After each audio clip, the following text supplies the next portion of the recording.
Salut à tous! Le mois de novembre est déjà bien entamé et on se rapproche de l'hiver. Ça se ressent dans les températures et il est temps de vous présenter mon fameux mini poêle à bois, le Grizzly Mini Wood Stove. C'est mon compagnon de chauffage dans ma tiny house et je vais vous montrer comment il fonctionne en partant sur un cas pratique de ma vie quotidienne. Je suis parti de chez moi hier soir vers 19h pour voir de la famille, j'ai dormi sur place et là on est dimanche soir, je viens de rentrer chez moi, il est 18h. Pour des raisons d'économie d'énergie, je ne chauffe jamais quand je ne suis pas là. Hier soir j'ai donc quitté ma maison où il faisait 20 degrés et là je suis rentré donc 24 heures après et il fait l'équivalent de la température extérieure, à savoir 8 degrés 5. La première chose à faire en rentrant est donc de faire un bon petit feu pour se réchauffer. Et la première étape avant de lancer le feu est de retirer les cendres du feu précédent. Et voici comment je m'organise. Je range les cendres dans le banc qu'il y a sur le palier de la porte. Sous le poêle, on peut ouvrir une petite trappe qui fait un plan de travail très astucieux. Ça fait une superbe urne bien glauque. Et avec la petite pelle, je n'ai plus qu'à récupérer toutes les cendres. Par contre, les morceaux de charbon, je les laisse au fond parce que ça permet de créer des braises un peu plus rapidement. Mais en général, il n'en reste vraiment pas beaucoup. Quand mon urne est pleine, je vais simplement la vider à l'extérieur. C'est quelque chose qui permet de nourrir la terre. Ensuite, il s'agit de préparer le feu pour allumage. Toujours pour des raisons d'économie, de zéro déchet, d'écologie, de non-consumérisme, j'allume mon feu avec les moyens du bord, c'est-à-dire du papier, du petit bois, mais pas d'allume-feu acheté dans le commerce. Et après avoir essayé plusieurs choses différentes, ce qu'il y a de plus simple, c'est le coup classique du tipi. En général, je mets 3 boulettes de papier, pas trop compressées pour qu'elles soient encore aérées. Par-dessus, je mets des morceaux de cagette, un bois qui prend vraiment bien. Et enfin, je mets du petit bois. L'idée est de laisser un maximum d'air à l'intérieur pour que le feu prenne. Et je veille à ce que les aérations soient bien ouvertes. Les petites allumettes. Donc l'idée c'est de mettre le feu à une première boulette de papier. Et en général il faut quelques allumettes avant que ça commence vraiment à prendre. On voit que de la fumée s'échappe et c'est souvent le cas au lancement du feu. Donc le temps que l'appel d'air se fasse avec le feu allumé, j'ouvre ma fenêtre, ce qui permet de créer un appel d'air plus facilitant. De toute façon, quand il fait 8 degrés à l'intérieur, ouvrir la fenêtre ça ne change pas grand chose. Et vous allez voir que le poêle chauffe relativement vite, donc on s'y retrouve. Une fois que le feu est lancé, l'appel d'air se fait beaucoup plus facilement dans le conduit et la fumée ne sort plus par la porte. Dès que le feu commence à prendre, je rajoute assez rapidement des bois supplémentaires pour créer des diagonales et que le feu prenne par en dessous. J'évite de trop les toucher parce que je me suis rendu compte qu'au départ du feu, ça peut vite l'éteindre. En réouvrant la fenêtre, de temps en temps, ça oxygène également le feu. Par sécurité, au lancement du feu, je laisse toujours la petite plaque ouverte en dessous. Comme ça, s'il y a des éclats, ça tombe dessus et pas par terre. Maintenant que le premier petit bois a commencé à bien se consumer, je rajoute du bois un petit peu plus gros, toujours de côté et en diagonale, ce qui lui permet d'avoir du feu qui arrive par le dessous. Et je laisse toujours un peu ouvert le temps que le bois que je viens de remettre commence à se consumer, parce que si je ferme la porte, ça étouffe assez rapidement le feu au début. J'aime beaucoup regarder le feu brûler. Toute la panoplie d'ustensiles se trouve juste à côté du poêle. Pelle, pic et pince. Et c'est sous le poêle que j'entrepose mon bois, avec 2 cagettes, une pour les cagettes émiettées, une pour le petit bois, les allumettes, le gant, et derrière, un panier avec les petites bûches. Là derrière, c'est mon stock de papier. Si je vois que le feu commence à un peu s'éteindre, je rajoute du petit bois, qui brûlera plus vite. Là, ça commence déjà à être chaud. Je fais tomber la veste. Et il est temps de mettre le gant, ça commence à être chaud là-dedans. De nouveau, je vois de la fumée sortir, alors je rouvre la fenêtre. Et de suite, la fumée s'arrête. Ça demande de surveiller un petit peu. Je recherche toujours à l'avance des bouts de bois qui sont de plus en plus grands. Je peux me les préparer ici. Ça fait penser à un jeu de Mikado. Tant que les premières braises se font, il y a toujours un risque qu'ils s'éteignent. Du coup, moi, j'hésite pas à rajouter du petit bois quand je vois qu'il a besoin d'un peu de renfort. Et tant que le feu est toujours un peu faible, je laisse le poêle un tout petit peu entrouvert pour qu'il ait suffisamment d'air. Mais je suis super vigilant, je le quitte presque pas des yeux. Là, ça commence à être très chaud devant. Il faut un gant! Je vais bientôt faire tomber le bonnet. Non, d'ailleurs, je le fais tomber. Et quand le feu est bien lancé comme ça, à ce moment, il faut fermer la porte. Et on pourra jouer avec les ouvertures pour régler la puissance du feu. Ici, c'est la manette qui permet de régler le conduit devant. Et celle-ci, c'est la manette qui permet de régler le conduit qui est à l'arrière. C'est vraiment un réglage précis. En général, j'aime bien régler sur la moitié à peu près pour les 2 niveaux. On entend les craquements se faire dans les conduits. Bon, le feu est bien lancé maintenant, du coup je vais pouvoir m'atteler à la cuisine et à juste le ravitailler une fois de temps en temps. Là le thermomètre indique 11 degrés 5, mais j'ai pas du tout froid. Le fait d'être souvent à côté du feu fait que je capte vachement la chaleur, je sens que j'ai les joues encore bien chaudes. Et aussi, sa chaleur, elle irradie, et j'ai l'impression que le temps que la température s'harmonise dans toute la pièce, ça prend un certain temps. Parce que lorsqu'on est assis juste ici, je peux vous dire qu'il fait déjà super bon. Là, à ce stade, ça devient super chaud, j'ai fait tomber le foulard, et je peux vraiment plus laisser ma main devant trop longtemps, même avec le gant. À 19h15, j'ai lancé la cuisine. Je fais juste bouillir de l'eau dans une casserole pour faire cuire mes légumes. J'en profite pour vous faire découvrir la betterave jaune. 19h30, allumage du deuxième feu. Et le thermomètre se trouve juste à côté de la cuisinière, du coup ça augmente un peu plus vite, c'est logique. Comme toujours, lorsque je fais la cuisine, j'ouvre la fenêtre en guise de hotte, ce qui permet à la vapeur de s'échapper un maximum. Ouah, la vache, il fait chaud!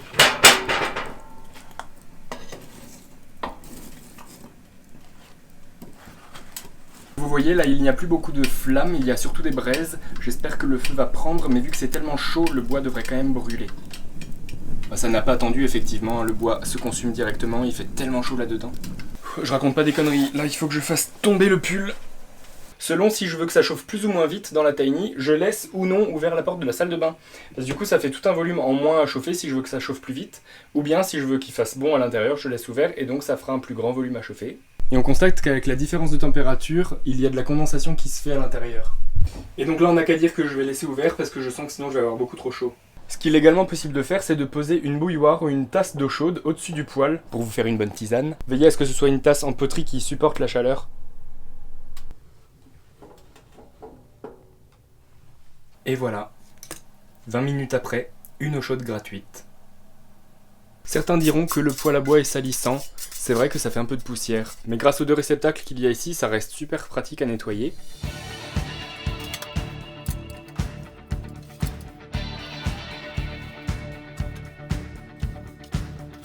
Ensuite, c'est surtout le stockage du bois qui peut faire de la saleté. Effectivement, au pied, on voit qu'il y a un peu de sciure qui se dépose. Mais ça reste des choses très vite nettoyées avec une balayette.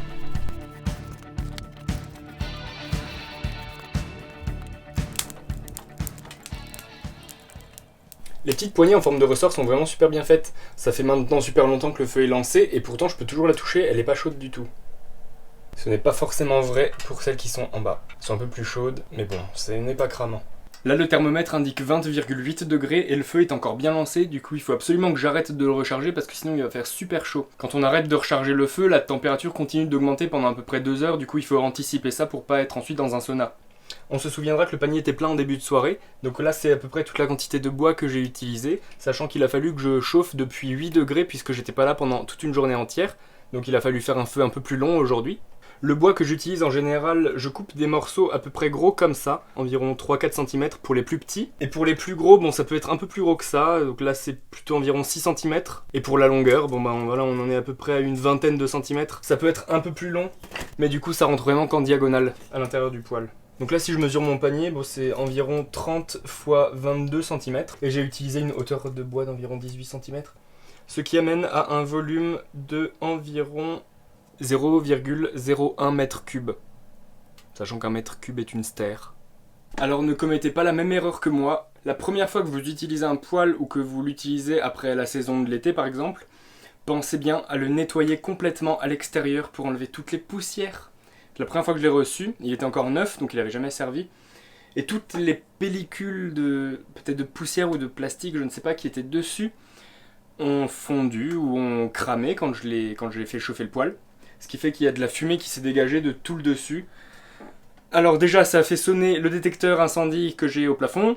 Et en plus, ça sentait super mauvais. Donc voilà, le bon conseil que j'ai à vous donner, c'est de penser à le nettoyer tout autour. Et le détecteur à incendie se trouve au plafond de l'autre côté. Alors un poêle comme ça, combien ça coûte? Si je ressors ma facture, poêle à bois mini cubic stove, pour l'import, les accessoires et la pose, j'en ai eu pour 2950 €, toutes taxes comprises. L'importation était assez chère de mémoire parce qu'il est fabriqué au Canada, peut-être quelques centaines d'euros, mais je ne connais pas le chiffre exact. Et ensuite la pose bien évidemment qui coûte aussi un certain prix. De toute façon le prix d'achat en ligne on l'a vu tout à l'heure, donc si vous voulez économiser la pose, eh bien il suffit de la poser vous-même. Son installation ça n'a pas l'air très compliqué, c'est surtout un jeu d'assemblage, il n'y a rien en dessous déjà. Tout est fixé dans le mur avec des vis à l'arrière du poêle. Et je présume que cette petite gouttière de fer s'ajoute après.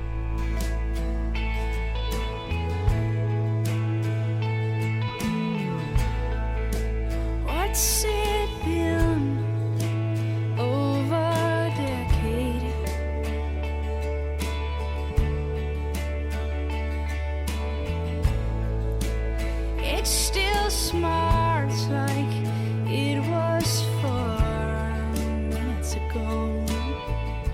Puisque c'est le deuxième hiver que je fais avec ce poêle, j'ai assez de recul maintenant pour pouvoir en donner mon avis. Si je devais donner des inconvénients, ce serait que le fait d'avoir un poêle à bois, que ce soit celui-là ou un autre, ça demande quand même de la vigilance et d'être attentif au lancement. Donc il faut simplement prendre le temps pour pouvoir se chauffer. C'est plus contraignant qu'un poêle à granules qu'on peut programmer par exemple. Et là c'est un choix personnel, mais vu que je ne veux pas chauffer quand je ne suis pas là, pour des raisons écologiques d'économie d'énergie, eh bien du coup il faut que je compense mon absence en récupérant finalement la descente de température. Après le fait de se chauffer au bois ça a vraiment son charme, le fait même de couper le bois soi-même, c'est voilà une activité qu'il faut aimer, mais voilà, il y a quelque chose de... comment dire... Il y a vraiment un retour aux sources avec ce moyen de chauffage et d'être vraiment plus en lien avec la nature, avec le climat, avec la météo. De toute évidence, il y a une autonomie complète avec ce système. Comme je le disais au début, j'ai pas envie d'aller en magasin pour acheter des choses afin de lancer mon feu. J'ai envie que ça puisse être simple et simplement, voilà, utiliser une allumette et puis voilà, créer du feu avec du bois. Si en plus on prend le temps de le couper soi-même, de remercier l'arbre, ça va peut-être un peu loin spirituellement, mais c'est quand même ça. C'est plus complexe que simplement tourner un bouton d'un radiateur électrique. C'est vraiment la démarche et l'intention. Après, le gros avantage d'un chauffage comme ça, c'est la chaleur qui irradie. C'est une chaleur unique. La peau le sent, on capte la chaleur d'une autre façon. Là où ça peut être compliqué, c'est aussi pour jauger la température. Ça chauffe assez vite tout d'un coup. Et donc on a un gros décalage entre la température au plafond et la température au sol. Donc dans les mezzanines il fait très chaud et au sol ça reste assez frais. Et la différence est vraiment flagrante. Je peux être torse nu dans ma mezzanine, presque en sueur, parce qu'il fait peut-être 26 ou 27 degrés en haut. Et si je m'allonge en bas pour faire du yoga par exemple, bah là je serai tout bien, tout juste à l'aise. Et je crois que c'est propre à ce type de chauffage, puisque vu qu'on allume un feu, on a instantanément la haute chaleur d'un feu qui arrive. Petit point ramonage qui va être assez rapide, puisque je ne l'ai pas ramoné. Je l'ai donc utilisé l'hiver dernier, c'est passé toute la saison de l'été. J'ai pensé à le faire ramoner ou à le ramoner moi-même, mais finalement, non. L'hiver arrive vite, on se fait surprendre. J'ai vraiment pensé à le faire ramoner parce que cet été j'ai eu une petite surprise.